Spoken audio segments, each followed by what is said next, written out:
So welcome back. If you guys had enough time, you just watched a video about Pope Francis and how in a lot of ways he's been much more inclusive and accepting and created a lot of peace with the LGBTQ community and the official Catholic Church. But I want to explain with a little more nuance on how across time and space the Roman Catholic Church has reacted in a couple of different ways to homosexuality. So there's levels to Pope Francis and his acceptance of the LGBTQ community. Here you can see this article from March of 2021, where Pope Francis said that priests cannot bless same-sex unions. And so while he said a lot of things that have brought hope and cultural peace, there still are currently limits to what that acceptance is. Though just a few weeks ago, Pope Francis openly criticized laws that criminalized homosexuality, and he acknowledged that there are Catholic bishops in parts of the world that do support those types of laws. And so while some of you might be wishing the Pope would go further with it, this is the first time a Pope has uttered any kind of thing about such laws. And as you saw in the video, if you guys had time to watch it, there's different levels too, depending on where you're talking about in the Catholic Church. Northern Western Europe and the United States tend to have much more favorable attitudes towards same-sex marriage, while Eastern Europe is much more opposed. And so never ever be surprised by diversity between the official policies and what the leader of an organization or a church is saying and the actual beliefs and practices of the people on the ground. There's no guarantee that they're going to be aligned. So not only does it change across space, but it also changes across time. So in the Catholic Bible, there's over 35,000 verses, and 7 of those verses are sometimes interpreted as prohibiting homosexual acts. So homosexuality is not a big topic in the Catholic Bible.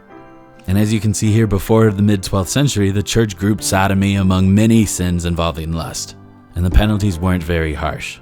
In fact, church councils and penance manuals show very little concern over the issue.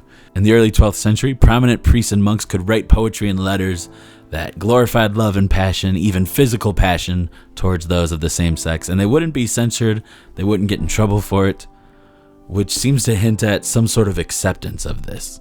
So to say that, the Catholic Church is against homosexuality, in some ways that can be accurate, and in a lot of ways it's not accurate. And so now to pivot for our final activity of the day, I want to go to the Gospel according to Matthew chapter 5. And in this, Jesus is quoted as saying, "You have heard that it was said, 'You shall love your neighbor and hate your enemy.' But I say to you, love your enemies and pray for those who persecute you."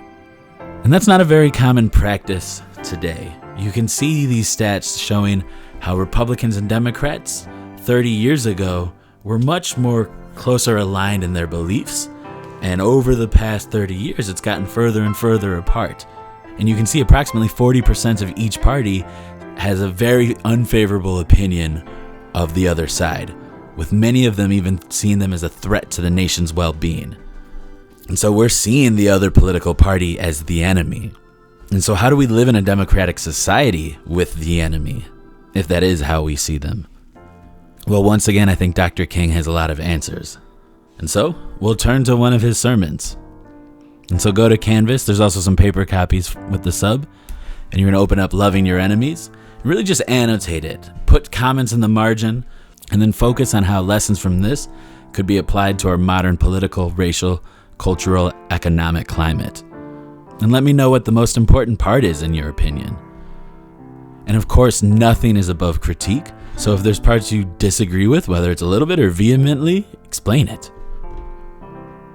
I look forward to seeing your thoughts, and I will see you guys next week.